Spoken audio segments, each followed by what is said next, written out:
இன்னைக்கு நம்ம பார்க்க போறது ஒரு படம் கிடையாது, சீரீஸ். பூமியை மோத வந்துகிட்டு இருக்க எரிக்கல், அதை மக்கள் கிட்ட இருந்து மறைக்கணும்னு நினைக்கிற கவர்மெண்ட்ஸ், எப்படியாச்சும் அந்த எரிக்கல் கிட்ட இருந்து தப்பிக்கணும்னு எடுக்கப்படுற நிறைய முயற்சிகள், இது எல்லாத்தையுமே ரொம்ப இன்ட்ரெஸ்டா நிறைய ட்விஸ்டோட சொன்ன சீரீஸ் தான் சால்வேஷன். இந்த சீரீஸை என் கூட முழுசா கண்டினியூ பண்ண போறீங்கன்னா ஒரே ஒரு டிஸ்க்ளைமர், இந்த சீரீஸுக்கு ப்ராப்பரான எண்டிங் கிடையாது. 2 சீசன் இருக்கு, இருந்தாலுமே இதோட எண்டிங்கை அப்படியே அம்போன்னு விட்டுட்டாங்க. இருந்தாலுமே நிறைய சயின்ஸ் ஃபிக்ஷன் படங்கள்ல பார்த்திருப்போம்ல, எண்டிங் ப்ராப்பரா இருக்காது, நம்மளே கெஸ் பண்ணிக்கிற மாதிரி இருக்கும்ல, அந்த மாதிரி இந்த சீரீஸ் எடுத்துக்க வேண்டாம். ஏன்னா பிளாட்லாம் நல்லா தான் இருக்கு, போகக்கூடிய சீன்ஸ் எல்லாம் நல்லா விறுவிறுப்பா தான் கொண்டு போயிருக்காங்க. எண்டிங் மட்டும் நம்மளே இமேஜின் பண்ணிக்க வேண்டாம். ஸோ எப்படி வந்துகிட்டு இருக்க எரிக்கல்ல தடுக்க போறாங்கன்றத நம்ம இந்த சீரீஸ்ல பார்க்க ஆரம்பிக்கலாம் வாங்க.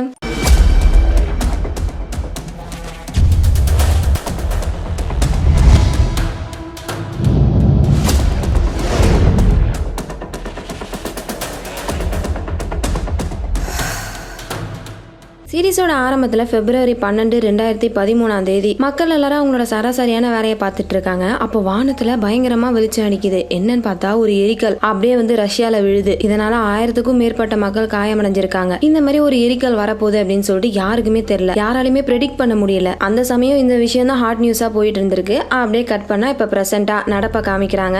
டேரியஸ் டான்ஸ் அப்படின்னு ஒரு கேரக்டரை காமிக்கிறாங்க. இவரை பத்தி சொல்லணும்னா எலான் மஸ்க், பில் கேட் இவங்க 2 பேரும் சேர்ந்த கலவை தான் நம்ம டேரியஸ். பெரிய பிசினஸ்மேன், அப்புறம் நிறைய டெக்னாலஜியும் புதுசா கண்டுபிடிச்சிட்டு இருப்பாரு. இப்போ அவரு MIT-ல போயிட்டு பிரசன்டேஷன் கொடுத்துட்டு இருக்காரு. எதை பத்தினா பூமியில இருக்க மக்கள் சீக்கிரமா மார்ஸுக்கு போய் வாழ ஆரம்பிக்கணும் அப்படின்ற விஷயத்த பத்தி தான் சொல்லிக்கிட்டு இருக்காரு. ஏன்னா உலகத்துல நிறைய குளோபல் வார்மிங், பேண்டமிக் இந்த மாதிரி நிறைய விஷயங்களால மக்கள் இறந்துகிட்டு இருக்காங்க. இதே மாதிரி போய்கிட்டு இருந்துச்சுன்னா எப்படி ஒரு கட்டத்துல டைனோசர் எல்லாமே எக்ஸ்டிங்ட் ஆயிடுச்சு, அதே மாதிரி மனுஷ இனமும் அழிஞ்சு போயிடும். சோ அதை தடுக்கணும்னா கண்டிப்பா நம்ம மார்ஸுக்கு சீக்கிரமா போகணும் அப்படின்னு சொல்லிட்டு இவர் ஒரு பிரசன்டேஷன் எடுத்துட்டு இருக்காரு. அப்போ அந்த இடத்துக்கு ஒரு பையன் லேட்டா வரான். கால்ல ஷூ கூட போடாம அரக்க பறக்க ஓடி வந்துட்டு இருக்கான். இவனோட பேரு லியாம். MIT-ல படிக்கிற ஒரு ஸ்டூடெண்ட் தான் புள்ள இருக்கு. இவன் இப்படி ஓடி வரத ஒரு பொண்ணு சிரிச்சினே பாக்குறா. இந்த பொண்ணுடைய பேரு ஜில்லியன். இவங்க ஸ்டூடெண்ட்லாம் கிடையாது, சயின்ஸ் ஃபிக்ஷன் புக்லாம் எழுதக்கூடிய ஆத்தர். அதுக்கு ஏதாச்சும் ரெஃபரன்ஸ் எடுக்கலாமேன்னு சொல்லிட்டு தான் யாருக்குமே தெரியாம நைஸா இந்த பிரசன்டேஷன் அட்டென்ட் பண்ணிட்டு இருக்காங்க. கொஞ்ச நேரத்துல பிரசன்டேஷன் முடிஞ்சிருது. வெளியே போகும்போது லியாமும் ஜில்லியனும் பேசிக்கிறாங்க. பேசினோடனே பிடிச்சிருது, பிடிச்ச உடனே காதல் உடனே ரொமான்ஸ். வேலையெல்லாம் முடிச்சுட்டு டயர்டா தூங்கிட்டு இருக்கும் போது நம்ம லியானோட போனுக்கு ஏதோ ஒரு அலர்ட் வருது. அதை பார்த்தது லியாம் கொஞ்சம் பதட்டப்படுறான். இப்பதான் இவனோட நம்பரையும் அந்த பொண்ணு கிட்ட கொடுக்குறான். ஒரு முக்கியமான விஷயம், நான் போயிட்டு வரேன், அப்புறமா உனக்கு கால் பண்றேன் அப்படின்னு சொல்லிட்டு இவனோட நம்பரை எழுதி கொடுத்துட்டு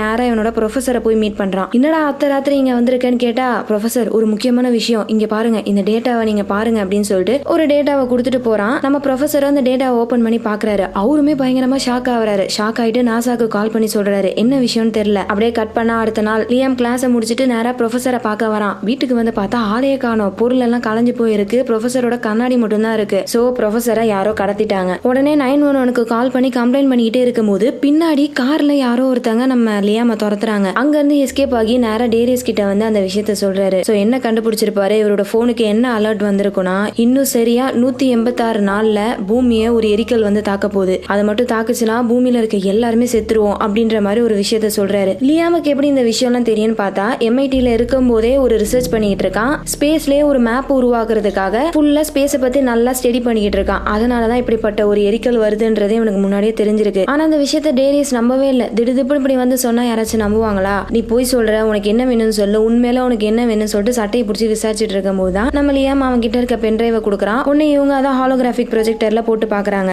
சோ அதுல பார்த்தோம்னா ஒரு எரிக்கல் பயங்கர ஸ்பீடா பூமியை நோக்கி வந்துகிட்டு இருக்கு. சப்போஸ் அது பூமியை மோதிச்சுன்னா கண்டிப்பா 97% பூமியால தப்பிக்க முடியாது. இந்த விஷயத்தெல்லாம் சொல்றான். அப்புறம் ப்ரொஃபசர் காணாம போனது, இவனை ஒரு கார் துரத்திட்டு வந்தது, இந்த விஷயம் எல்லாத்தையும் சொன்னக்கு அப்புறமேட்டு இப்பதான் டேரியஸுக்கு இதோட சீரியஸ்னஸ் புரியுது. நேரா இங்க இருந்து கிளம்பி வாஷிங்டன்ல இருக்க பென்டகனுக்கு போயிட்டு ஹாரிஸ் அப்படின்னு ஒருத்தவரை மீட் பண்றாங்க. இந்த ஹாரிஸ் யாருன்னா டிஃபென்ஸ் செக்ரட்டரி. நம்ம டேரியஸ் ஒன்னு சாதாரண ஆள் கிடையாது, கவர்மெண்ட்டுக்கே நிறைய இன்வென்ஷனை கொடுத்திருக்காரு. அதுல ஒண்ணுதான் இப்ப ஹாரிஸ் ரீசெண்டா 2 ராக்கெட்டை வாங்கியிருப்பாரு போல. அது சும்மா ஏதோ சேட்டலைட்காக வாங்கியிருப்பாங்கன்னு இவர் நினைச்சிட்டு இருந்திருப்பாரு. ஆனா லியாம் இப்படிப்பட்ட ஒரு விஷயத்த சொன்ன உடனே தான் ஒருவேளை இந்த எரிக்கல் மேட்டர் இவங்களுக்கு முன்னாடியே தெரிஞ்சிருக்குமோ அப்படின்னு சொல்லிட்டு கேட்டு போறதுக்காக தான் வந்திருக்காரு. அந்த விஷயத்தையே சொல்லிடுறாரு. இந்த மாதிரி என் கூட இப்ப லியாம்னு ஒருத்தவன் வேலை பாக்குறான், ரீசெண்டா இப்பதான் அவனை வேலைக்கு ஜாயின் பண்ணிருக்கான், அவன் ஒரு எரிக்கல் வரதை கண்டுபிடிச்சிருக்கான், இதை பத்தி உங்களுக்கு முன்னாடியே தெரியும் தானே, ஒழுங்கா உண்மையை சொல்லுங்க, அப்படி இல்லைன்னா அந்த விஷயத்த பத்தி வெளியே சொல்லிடுவேன், சொல்லாம இருக்கணும்னா என்ன கொன்றுங்க, இல்லைன்னா அந்த விஷயத்த பத்தி என்கிட்ட சொல்லுங்க அப்படின்னு சொல்லிட்டு டேரியஸ் ஹாரிஸ் கிட்ட கேக்குறாரு. உடனே ஹாரிஸ் இவரை ஒரு இடத்துக்கு கூப்பிட்டு போறாரு. போகும்போது கிரேஸ்னு ஒரு பொண்ணையும் கூட கூப்பிட்டு போறாரு. இவங்க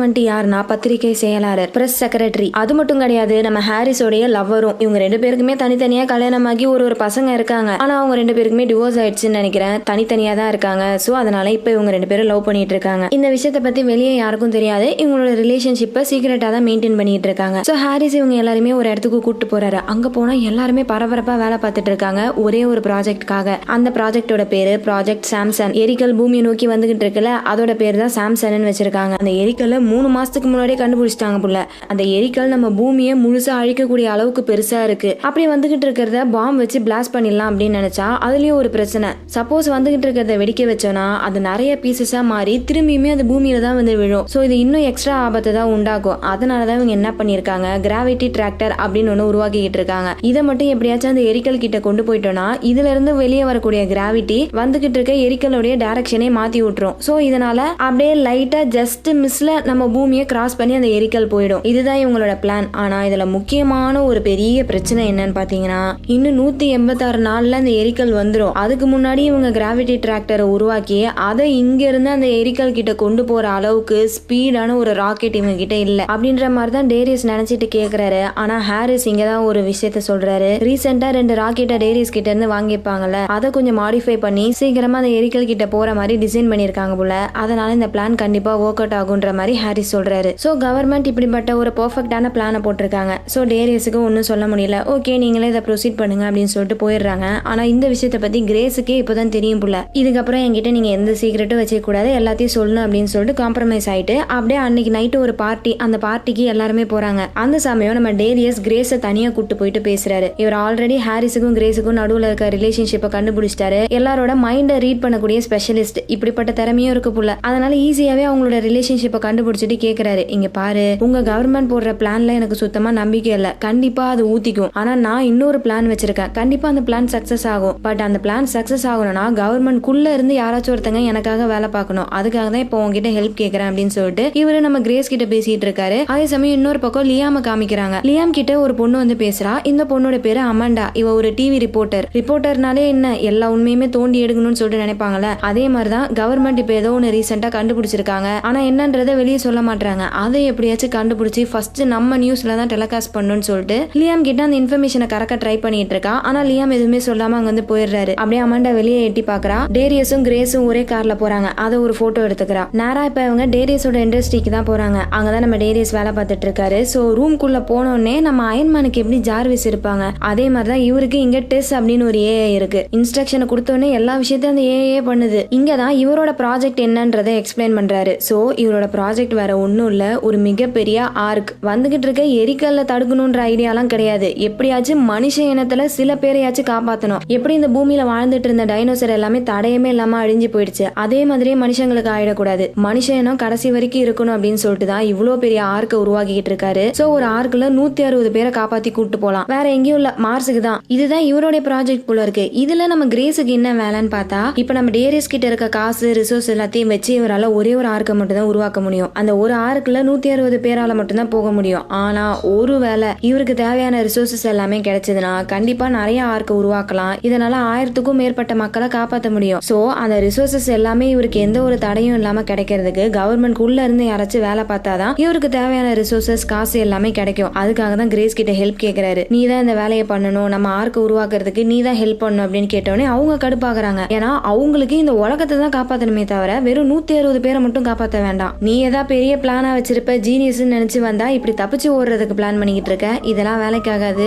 நான் ஹாரிஸையே நம்புறேன், கண்டிப்பா அந்த பிளான் ஒர்க் ஆகும் அப்படின்னு சொல்லிட்டு அவங்க கோச்சிக்கிட்டு போயிடுறாங்க. இன்னொரு பக்கம் நம்ம லியாம் வேற, நான் என்னமோ உன்ன பெரிய ஆளு நினைச்சா ஒன்னும் இல்ல போல இருக்கே, இதெல்லாம் வேலைக்காகாது. கவர்மெண்ட் மேலேயும் நம்பிக்கை இல்ல, ஓ மேலேயும் எனக்கு நம்பிக்கை இல்ல. எனக்கு ஒரு கேர்ள் ஃபிரெண்ட் இருக்கா, அவளை வேற அப்படியே நடுவுல விட்டு வந்துட்டேன். இருக்கிற கொஞ்சோண்டு காலத்தை நான் அவ கூட கழிச்சுக்கிறேன்னு சொல்லிட்டு நம்ம லியாமோ அங்க இருந்து கிளம்பி அவனோட சொந்த ஊருக்கே போறான். அங்க போயிட்டு ஜில்லியனை மீட் பண்ணி ஜாலியா என்ஜாய் பண்ணிட்டு இருக்கான். இது வரைக்கும் அவன் வாழ்க்கையில இந்த மாதிரி சரக்கு அடிச்சிருக்க மாட்டான் போல. அந்த அளவுக்கு நல்லா சரக்கு அடிச்சிட்டு பார்ட்டியை என்ஜாய் பண்ணிட்டு வெளியே வந்து உட்காந்து பேசிட்டு இருக்காங்க. அப்ப நம்ம லியாம் யோசிச்சு பார்த்து ஒரு விஷயத்தை கேக்குறான். ஜில்லியன் தான் சயின்ஸ் ஃபிக்ஷன் புக் எல்லாம் எழுதிட்டு இருக்காங்கல்ல, சோ அதை வச்சு அவன் லைட்டா கேட்டு பாக்குறான். ஜில்லியன், நீ எழுதிட்டு இருக்க கதையில இந்த மாதிரி ஒரு ஹீரோ இருக்கான்னு வச்சுக்கோ. அந்த ஹீரோக்கு இன்னும் கொஞ்ச நாள்ல உலகம் அழிய போகுதுன்னு தெரியும். அது தெரிய வந்தவனே அவனுக்கு 2 ஆப்ஷன் இருக்கு. ஒன்னு அவன் கேர்ள் ஃபிரெண்ட் கூட போய் கடைசி நேரம் வரைக்கும் ஜாலியா என்ஜாய் பண்றது, இன்னொன்னு ஏதாச்சும் பிளான் பண்ணி உலகத்தை காப்பாத்த நினைக்கிறது. இது 2ல ஒரு ஹீரோனா என்ன பண்ணணும்னு நீ நினைக்கிற அப்படின்னு சொல்லி கேட்டோன்னே ஜில்லியன் என்ன சொல்றாங்கன்னா, ஒரு ஹீரோனா கண்டிப்பா அவன் தன்னுடைய ஆசைகள் எல்லாத்தையுமே விட்டுட்டு மக்களை காப்பாத்த தான் போகணும், இந்த உலகத்தை காப்பாத்த தான் போகணும் அப்படின்ற மாதிரி ஒரு விஷயத்த சொல்றாங்க. அதை பத்தி இவன் பயங்கரமா யோசிக்கிறான். அப்படி இந்த பக்கம் ஹாரிஸை காமிக்கிறாங்க. ஹாரிஸ் கிட்ட கிரேஸ் போய் கேக்குறாங்க, ப்ராஜெக்ட்லாம் எப்படி போய்கிட்டு இருக்கு அப்படின்னு கேட்டோன்னே, அதெல்லாம் நல்லா தான்ப்பா போகுது, இப்ப கூட அந்த ராக்கெட்டை டெஸ்ட் பண்ணிட்டு வந்தேன், சக்சஸ் ஆயிடுச்சு, கண்டிப்பா நம்ம கிராவிட்டி டிராக்டரை சீக்கிரமாவே எரிக்கல் கிட்ட லான்ச் பண்ணிடலாம் அப்படின்ற மாதிரிலாம் சொல்லிட்டு போறாரா. ஆனா நம்ம கிரேஸுக்கு கொஞ்சம் டவுட்டா இருக்கு. ஒரு வாட்டி கன்ஃபார்ம் பண்ணி பாத்துடலாமேன்னு சொல்லிட்டு அந்த டெஸ்டிங் நடந்திருக்கும்ல அந்த ஏரியாவை சேட்டலைட் வியூல பாக்குறாங்க. அதுல பார்க்கும்போதுதான் ஒரு பெரிய அதிர்ச்சி. ஏன்னா அங்க நடத்தப்பட்ட டெஸ்ட்ல அவங்க சக்சஸ் ஆல ஃபெயிலியர் ஆயிட்டாங்க. அந்த ராக்கெட் அங்கேயே வெடிச்சிருச்சு. சோ இப்ப கிரேஸுக்குமே ஹாரிஸோட பிளான்ல டவுட், என்ன பண்ண போறாங்கன்னு தெரியலன்னு சொல்லி இவங்க பயப்படுறாங்க. அதே சமயம் இப்ப இந்த ஃபுட்டேஜ் எல்லாத்தையுமே ஒருத்தவன் காட்டியிருப்பான்ல, கிரேஸ் போனக்கு அப்புறமேட்டு இன்னும் சில விஷயங்கள்லாம் அவன் பாக்குறான். என்ன பார்த்தான்னு தெரியல. அதை பார்த்துட்டு நேரா வீட்டுக்கு போறான். வீட்டுக்கு போனா வீட்டுக்குள்ள யாரோ இருக்க மாதிரி இருக்கு. என்னடான்னு சொல்லிட்டு அப்படியே பொறுமையா கீழே இறங்கி போனா யாரோ ஒருத்தங்க அவனை ஷூட் பண்ணி கொலை பண்ணிடுறாங்க. யார் கொலை பண்ணா என்னன்னு தெரியல. அப்படியே இந்த பக்கம் டேரியஸை காமிக்கிறாங்க. தனியா அந்த ஆர்க்க டிசைன் பண்ணிட்டு இருக்காரு. அப்ப அந்த இடத்துக்கு கிரேஸ் வராங்க. ஓகேடா, நீ சொன்ன பிளான் தான் கரெக்ட். கவர்மெண்ட் மேல எனக்கு நம்பிக்கை இல்ல, உன் கூட நான் சேர்ந்து வேலை பாக்குறேன். ஆனா எல்லாரையுமே காப்பாத்தக்கூடிய பிளானா போடு, 160 பேரை மட்டும் காப்பாத்த கூடாது, அப்படின்னா நான் உன் கூட வேலை பாக்குறேன் அப்படின்னு சொல்லிட்டு இவங்க நம்ம டேரியஸ் கூட சேர்ந்துக்கிறாங்க. அதே சமயம் யாரோ ஒருத்தங்க பொட்டி பொடிக்கையெல்லாம் எடுத்துட்டு வராங்க. வேற யாரு, நம்ம லியாம் தான். கேர்ள் ஃபிரெண்ட் வேற அப்படி சொல்லிட்டாங்கல்ல, அதனால ஒரு ஹீரோவா இருக்கலாம்னு சொல்லிட்டு இவரும் டேரியஸ் கூட ஹெல்ப் பண்றதுக்கு வந்துடுறாரு. அப்படியே அடுத்த நாள் ஆகுது. நம்ம கிரேஸுக்கு கனவுலலாம் அந்த எரிக்கலோட பயம் தான். அந்த பயத்தோட கிளம்பி வேலைக்கு வராங்க. இன்னைக்கு அவங்களுக்கு பிறந்த நாள் போல இருக்கு. அதனால ஹாரிஸ் ஒரு கிஃப்ட் கொடுக்குறாரு. இப்ப அவங்க இருக்க பொசிஷனோட இன்னும் கொஞ்சம் ஹையர் பொசிஷனுக்கு போஸ்டிங் கொடுக்குறாரு. சோ இப்போ ஒரு கவர்மெண்ட்னா அதுல நிறைய பேர் வேலை பார்ப்பாங்க. ஆனா எல்லாருக்குமே எல்லா விஷயமும் தெரிஞ்சிருக்கணும்னு அவசியம் இல்ல. அவங்க பொசிஷனுக்கு ஏத்த மாதிரி தான் கவர்மெண்டோட சீக்ரெட்ஸ் எல்லாமே தெரியும். அந்த மாதிரி பார்த்தா கிரேஸ் வெறும் பிரஸ் செக்ரட்டரி தான். ஹாரிஸுக்கு தான் எல்லா விஷயமுமே தெரியும். இப்ப கிரேஸ் இருக்க பொசிஷனோட அடுத்து இன்னும் கொஞ்சம் ஹையர் லெவல் கிளியரன்ஸ் கொடுக்குறாரு. இதுக்கு முன்னாடி ஹாரிஸ் ஒரு பொய் சொன்னார்ல, ராக்கெட் டெஸ்டிங் அப்போ அது சக்சஸ் ஆயிடுச்சுன்னு சொல்லியிருப்பார்ல, அந்த விஷயத்தை இங்க ஒத்துக்கிறாரு. நாங்க பண்ண டெஸ்டிங்ல ஃபெயில் ஆயிட்டோம், அதனால நாங்க இன்னொரு பிளான் போட்டிருக்கோம் அப்படின்னு சொல்லிட்டு இன்னொரு பிளான சொல்றாரு. ஜூபிட்டரை சுத்தி நாசாவோட ஒரு ஸ்பேஸ் கிராஃப்ட் இருக்கு. அந்த ஸ்பேஸ் கிராஃப்டோட டைரக்ஷனை மாத்தி இந்த எரிக்கல் மேல மோத விட்டோம்னா இதனால எரிக்கலோட டைரக்ஷன் மாறுறதுக்கு வாய்ப்பு இருக்கு அப்படின்ற மாதிரி ஒரு பிளான் சொன்னோடனே டேரியஸ் சிரிக்கிறாரு. என்னங்க அது, உங்களோட பிளான் எப்படி தெரியுமா இருக்கு, வேகமா போய்கிட்டு இருக்க ட்ரெயின் மேல ஒரு சின்ன கல்லு தூக்கி போடுற மாதிரி இருக்கு. இந்த மாதிரி நீங்க பண்ணீங்கன்னா கண்டிப்பா அந்த எரிக்கல் உடையறதுக்கு வாய்ப்பு இருக்கு. அப்படி உடஞ்சிச்சுன்னா ஒரு எரிக்கல் பல எரிக்கலா மாறிடும். இது இன்னும் கொஞ்சம் தான் நம்மளுக்கு ப்ராப்ளம் அப்படின்ற மாதிரி சொன்னோடனே அங்க இருக்க எல்லாரும் அப்படியாப்பா, அப்ப நீயே ஒரு பிளான் சொல்லு, ஏதாவது ஒரு நல்ல ஐடியா சொல்லு பாப்போம் அப்படின்னு சொன்னோடனே டேரியஸ் என்ன சொல்றாருன்னா, ஃபர்ஸ்ட் நீங்க ஒரு பிளான் போட்டீங்களா, அதுதான் கரெக்டான பிளான். ஆனா அதுக்கு உங்களுக்கு EM டிரைவ் வேணும் அப்படின்றாரு. அதாவது எலக்ட்ரோ மேக்னெட்டிக் டிரைவ். இப்படின்னா என்னன்னு பாத்தீங்கன்னா, இப்போ நம்ம பூமியில இருந்து ராக்கெட் அனுப்புறோம்ல, ராக்கெட்டை வந்து லான்ச் பண்ணும்போது மட்டும் சடனா ஒரு ஃபோர்ஸ்ல வேகமா போகும். அது எதனாலனா ராக்கெட்ல ஃபியூல் இருக்கும். ஆனா அதுவே அந்த ஃபியூவலுக்கு பதிலா இந்த EM டிவைஸை வச்சோம்னா சின்ன அளவிலான ஃபோர்ஸ் எப்பயுமே அந்த ராக்கெட் பின்னாடி வந்துகினே இருக்கும். அது மூலியமா அந்த ராக்கெட் கான்ஸ்டன்டா டிராவல் ஆகி போய்கிட்டே இருக்கும். அந்த மாதிரி போய்கிட்டே இருக்க கொஞ்சம் கொஞ்சமா ஸ்பீட் வந்து இன்க்ரீஸ் ஆகிட்டே இருக்கும். இது மூலியமா நம்ம நினைச்ச நேரத்துக்கு அந்த எரிக்கல் கிட்ட போயிடலாம். ஆனா அதுல ப்ராப்ளம் என்னன்னா, அப்படிப்பட்ட EM டிரைவ்ன்ற ஒன்ன கண்டுபிடிக்கவே இல்லை. இது வரைக்கும் யாருமே அதை செஞ்சதே கிடையாது. பட் டேரியஸ் என்ன சொல்றாரு, அதை நான் பண்றேன். ஆனா அந்த வேலையை ஸ்டார்ட் பண்றதுக்கே எனக்கு 2 பில்லியன் வேணும். செஞ்சு முடிக்கிறதுக்கு கிடையாது, அந்த வேலையை ஸ்டார்ட் பண்றதுக்கே எனக்கு 2 பில்லியன் காசு வேணும் அப்படின்ற மாதிரி டேரியஸ் சொல்றாரு. உடனே ஹாரிஸ் இதை பத்தி யோசிச்சு பாக்குறாரு. இப்போதைக்கு வேற வழி இல்ல, இதுதான் ஒரே வழி. அதனால உன் பிளானுக்கு ஒத்துக்கிறேன். ஆனா நீ கேட்ட மாதிரி 2 பில்லியன்லாம் தர முடியாது, 1 பில்லியன் தான் தருவேன். அதை வச்சு என்ன வேணா பண்ணிக்கோ அப்படின்னு சொல்லிட்டு அனுப்பி விட்டுறாரா. இதனால டேரியஸ் கடுப்பாயிடுறாரு. உலகமே 6 மாசத்துல காணாம போக போகுது, இப்ப போயிட்டு காசு கொடுக்க கஞ்சத்தனம் பண்றான் பாத்தே அப்படின்னு சொல்லிட்டு கடுப்பாக்குறாரு. அதையும் தாண்டி அதை செய்யறதுக்கு நிறைய ரிசோர்ஸ் தேவைப்படுது. அந்த ரிசோர்ஸ்ல மெயினானது யுரேனியம். 100 கிலோ யுரேனியம் வேணுமா. யுரேனியம்னா எப்படிப்பட்ட விஷயம்னு உங்களுக்கே தெரியும். பவர்ஃபுல்லான ரேடியோ ஆக்டிவ் வார்ம் செய்யக்கூடிய யுரேனியம் அப்படியே கவர்மெண்ட் தூக்கி கொடுத்துருமா என்ன? கண்டிப்பா கொடுக்கவே மாட்டாங்க. அதை தான் கிரேஸ பண்ண சொல்றாரு புள்ள. இவன் கூட சேர்ந்ததுக்கு இன்னும் என்னென்னலாம் பண்ண சொல்லுவான்னு தெரியலன்னு சொல்லிட்டு அவங்க வேற பாக்குறாங்க. இவங்க கிட்ட தேவையான காசு இல்ல, மெட்டீரியல் இல்ல, அந்த EM டிவைஸ் இல்ல, ஒண்ணுமே இல்ல.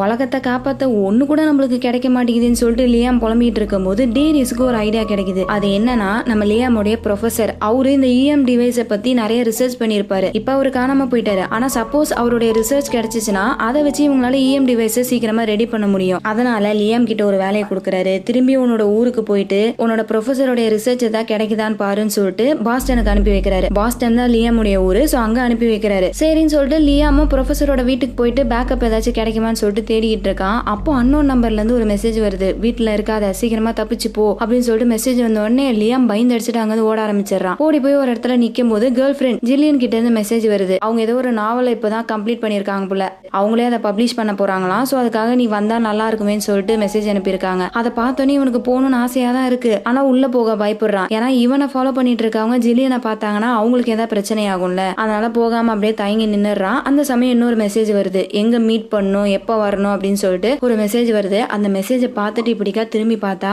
எவனோ ஒருத்தவன் நம்ம லியாம ஃபாலோ பண்ணி வந்துட்டு இருக்கான் போல. அங்க இருந்து பயந்து திரும்பி ஓட ஆரம்பிக்கிறான். அந்த சீனை கட் பண்ணி நம்ம கிரேஸை காமிக்கிறாங்க. பிரஸ் இன்டர்வியூ அட்டன் பண்ணிக்கிட்டு இருக்கும் போது அமாண்டா கேள்வி கேட்கறா. அதாவது கவர்மெண்ட் ஆள் ஒருத்தவனை வீட்டுல வச்சு யாரோ கொலை பண்ணாங்களா அதை பத்தி கேக்குறாங்க. அதை கேட்டவனே தான் கிரேஸுக்கே தெரியுது இப்படிப்பட்ட கொலை நடந்திருக்குன்னு சொல்லிட்டு. இதனால சந்தேகப்பட்ட கிரேஸ் நேரம் ஹாரிஸ் கிட்ட போயிட்டு கேக்குறாங்க. பார்த்தா அவனை கொன்னது வேற யாரும் இல்ல, கவர்மெண்ட் தான். அவன் பார்க்க கூடாத ஏதோ ஒரு விஷயத்த பார்த்திருக்கான், ஏதோ ஃபைல பார்த்திருக்கான் போல. அதனாலதான் கவர்மெண்டே அவனை கொன்றிருக்கு. இது தெரிய வந்தவனே உங்களுக்கு ஒரு மாதிரி ஆகுது. இத்தனை நாள் கூட வேலை பார்த்தவனே கொள்றாங்கன்னா கண்டிப்பா கவர்மெண்ட்டை நம்ப கூடாதுரா அப்படின்னு சொல்லிட்டு திரும்பி டேரிஸ்க்கு ஹெல்ப் பண்ண ஒத்துக்கிறாங்க. கவர்மெண்ட் நிறைய இடத்துல அந்த யுரேனியம் வச்சிருக்காங்க. ஆனா ஒரே ஒரு இடத்துல இருந்து மட்டும்தான் அதை எடுக்க முடியும். அப்படி எடுக்கணும்னா அதுக்கு ஒரு கோடு தேவைப்படும். அந்த கோடுமே ஒரு நாளும் புதுசா ஜெனரேட் ஆயிட்டே இருக்கும். அப்படி வரக்கூடிய அந்த கோடை ஹாரி அவருடைய பிரீஃப் கேஸ்ல வச்சிருப்பாரு. அந்த பிரீஃப் கேஸ்ல பயோமெட்ரிக் லாக் இருக்கு. சோ இவங்க ஒரே நாள்ல அந்த சூட் கேஸ்ல இருக்க லாக்கை ஓபன் பண்ணி அதுக்குள்ள இருக்க கோடை எடுத்து அந்த கோடை எடுத்துட்டு போயிட்டு யுரேனியம் இருக்க இடத்துல கொடுத்து அதுக்கப்புறம் அங்க வந்து யுரேனியம் எடுத்துட்டு வரணும். இது எல்லாத்தையுமே இவங்க ஒரே நாள்ல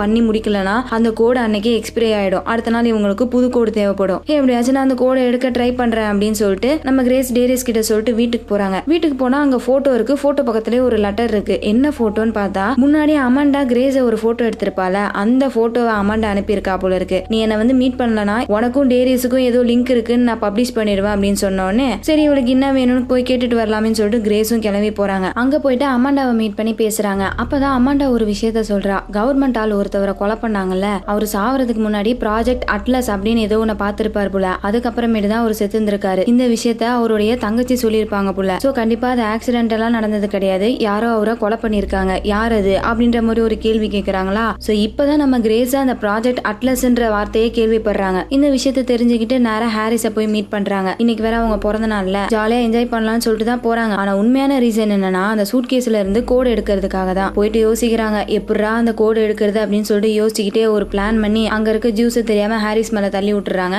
அவன் ஒன்னும் பிரச்சனை இல்ல, நான் போய் ட்ரெஸ்ஸை மாத்திட்டு வரேன்னு சொல்லிட்டு மேல போயிடுறான். அப்ப இவங்க டக்குன்னு இவங்க கிட்ட இருக்க ஒரு டிவைஸ் எடுத்து ஹாரிஸ் குடிச்சிட்டு வச்ச கிளாஸை ஸ்கேன் பண்றாங்க. அதுல அவனோட ஃபிங்கர் பிரிண்ட் கிடைச்சிருது. அதை வச்சு சூட் கேஸை ஓபன் பண்ணி உள்ள இருக்க கோடை எடுத்துட்டு அதை போட்டோ எடுத்து சென்ட் பண்ணிட்டு திரும்பி க்ளோஸ் பண்ணும்போது இவங்களோட கம்பல் தெரியாம உள்ள விழுந்துருது. ஃபர்ஸ்ட் அவங்க அதை நோட்டீஸ் பண்ணல. அப்புறமா தான் பாக்குறாங்க கம்பலை காணோம். சுத்தி சுத்தி தேடுறாங்க, அங்க எங்கேயுமே இல்ல. கண்டிப்பா அந்த சூட் கேஸ்ல தான் விழுந்திருக்குன்னு சொல்லிட்டு எடுக்கலான்ட்டு போகும்போது ஹாரிஸ் கரெக்டா வந்துடுறாரு. இதுக்கப்புறம் எடுக்க முடியாதே போச்சு அப்படின்னு சொல்லிட்டு பதட்டமா நின்னுட்டு இருக்காங்க. அந்த சமயம் டேரிஸ் கிட்ட இருந்து ஹாரிஸ்க்கு கால் வருது. இவங்களுக்கு காசு கொடுக்கறதுக்காக ஒரு இன்வெஸ்டரை கண்டுபிடிச்சிருக்காரு புள்ள. சோ அவங்க கிட்ட மீட்டிங் பேசலாம்னு சொல்லிட்டு தான் கூப்பிட்டு விட்டுருக்காரு. உடனே ஹாரிஸ் அவரோட சூட் கேஸ் எடுத்துட்டு போயிடுறாரு. அந்த சமயம் நம்ம கிரேஸ் என்ன பண்றாங்க, அந்த யுரேனியம் போய் எடுத்துட்டு வந்துடலாமே சொல்லிட்டு அந்த இடத்துக்கு போயிட்டு அந்த கோடை காமிச்சு கொஞ்சம் கொஞ்சமா யுரேனியம் ஏத்திட்டு இருக்காங்க. கரெக்டா அந்த யுரேனியம் ஏத்தி முடிக்கும் போது ஒரு ஹெட் ஆபீசர் வராரு. உங்களுக்கு இங்க வரதுக்கு அனுமதியே கிடையாது, நீங்க எப்படி வந்தீங்க, ஃபர்ஸ்ட் நான் கன்ஃபார்ம் பண்ணிக்கிறேன், அதுக்கப்புறம் நீங்க இதை எடுத்துட்டு போங்கன்னு சொல்லிட்டு ஹாரிஸுக்கு கால் பண்றாரு. பீதியை மூஞ்சில காமிக்காம நின்னுட்டு இருக்காங்க. இவரு ஹாரிஸுக்கு கால் பண்ணிட்டு இருக்காரு. அந்த பக்கம் மீட்டிங் எல்லாம் முடிச்சுட்டு இப்பதான் இன்வெஸ்டர் போறாங்க. கரெக்டா அந்த சமயம் ஹாரிஸுக்கு கால் வருது. யாரா இந்நேரம் போன் பண்றதுன்னு எடுத்து பார்த்தா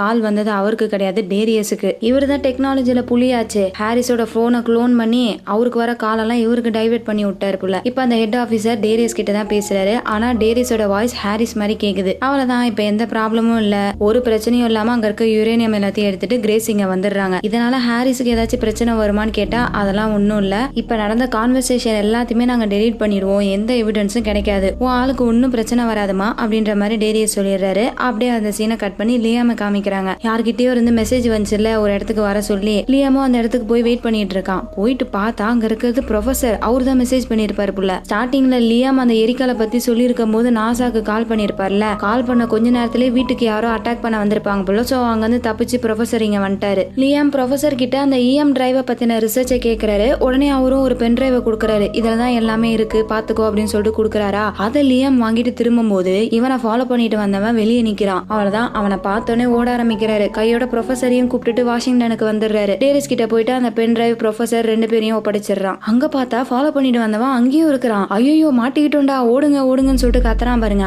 அப்பதான் டேரியஸ் சொல்றாரு அது வேற யாரும் இல்ல, டேரியஸோட ஆள் தான், லியாமுக்கு எதுவும் ஆகாம பாத்துக்கிறதுக்காக அனுப்பியிருப்பாரு போல. ஆடா போங்கயா, ஒரு வார்த்தை முன்னாடியே சொல்றது இல்லையா, பயந்துட்டேன், சரி பாத்துக்கோங்க நான் போய் ஆளை பாத்துட்டு வந்துடுறேன்னு சொல்லிட்டு லியாம் போயிடுறான். இப்ப அந்த பாடி கார்டு எதுக்காக டேரியஸ் அனுப்பியிருப்பாருன்னா லியாம் என்னென்ன பண்றான், அவன் எங்க போறான் அப்படின்னு கண்காணிக்கிறதுக்காக தான். சோ லியாம் எங்க போயிருப்பான், கேர்ள் ஃபிரெண்டை மீட் பண்ணலாம்னு சொல்லிட்டு போட்டு போயிருந்திருப்பான்ல, அந்த விஷயத்த அந்த பாடி கார்டு சொன்னோடனே டேரியஸ் யோசிக்கிறாரு, அந்த பொண்ணுனால நம்மளுக்கு ஏதாச்சும் ப்ராப்ளம் வருமோ நம்ம பிளானுக்கு அப்படின்னு சொல்லிட்டு அவர் யோசிக்கிறாரு. அப்படியே அந்த பக்கம் கிரேஸை காமிக்கிறாங்க. விட்ட கம்பளை எப்படியாச்சும் திரும்பி எடுக்கணுமே சொல்லிட்டு வேணும்னே ஹாரிஸ் கிட்ட போயிட்டு ரொமான்ஸ் பண்றாங்க. அப்படியே நைட்டு தூங்கினக்கு அப்புறமேட்டு நைஸா போய் அந்த கம்பளை எடுத்துட்டு வந்துடலாமேன்னு சொல்லிட்டு போய் பார்த்தா கம்பளை காணோம். ஒருவேளை சூட்கேஸ்குள்ளேயே அது விழுகலையோன்னு சொல்லிட்டு யோசனையோட வந்து திரும்பி படுக்கிறாங்க. ஒண்ணுமே தெரியாத மாதிரி படுத்துக்கிறாங்க. ஆனா நம்ம ஹாரிஸ் இன்னுமே முழிச்சிட்டு தான் இருக்காரு. சோ அவர் தான் எடுத்திருப்பாரு புள்ள. அப்படியே இந்த பக்கம் அமாண்டாவை காமிக்கிறாங்க. ப்ராஜெக்ட் அட்லஸ் அதுதான் மெயின். அதை சுத்தி இருக்க எல்லாரோட போட்டோவே ஒட்டி கனெக்ட் பண்ணி வைக்கிறாங்க. அப்படியே அந்த இடத்துல கட் பண்ணி எபிசோட் அங்கேயே முடியுது. சோ இதான் கைஸ், இந்த சீரிஸ் இப்படிதான் இருக்க போது. ஸ்டார்டிங்லயே உங்களுக்கு இன்ட்ரெஸ்டா இருக்கா இல்ல போர் அடிக்குதான்றத கமெண்ட் செக்ஷன்ல சொல்லுங்க. கிரேஸ் அந்த கோடுக்காக தான் வந்திருக்காங்கன்றத ஹாரிஸ் கண்டுபிடிச்சிட்டாரு. சோ அவர் என்ன பண்ணுவாருன்னு தெரியல. இந்த பக்கம் டேரியஸ் வேற தனியா ஒரு பிளான் போட்டிருக்காரு. கூட இருக்கிறவரே அவர் நம்பாத மாதிரி தான் இருக்கு. சோ இதெல்லாம் என்ன ஆகுது, இவங்க எப்படி அந்த எரிக்கலை தடுக்க போறாங்க, என்ன பிளான் பண்றாங்க அப்படின்றத நம்ம அடுத்து பார்க்கலாம். அது வரைக்கும் tata bye from Tianshi story times.